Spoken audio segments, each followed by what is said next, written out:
నమస్కారం ఘంటారావానికి స్వాగతం. ముందుగా ప్రధాన అంశాలు. ప్రతిష్టాత్మక ప్రాజెక్టులతో విద్యుత్కు భారీ డిమాండ్, అవసరాలకు అనుగుణంగా ప్రణాళిక సిద్ధం చేయాలన్న సీఎం.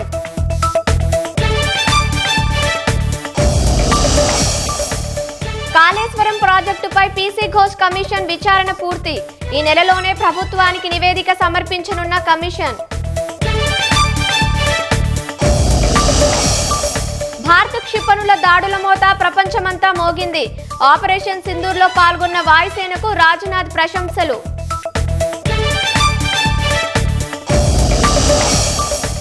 ఏ క్షణంలోనైనా శత్రు వ్యూహాలను ఎదుర్కొనేలా సైన్యం సన్నద్ధం, పశ్చిమ బెంగాల్లో తీస్తా ప్రహార్ పేరుతో భారీ ఎత్తున సైనిక విన్యాసాలు.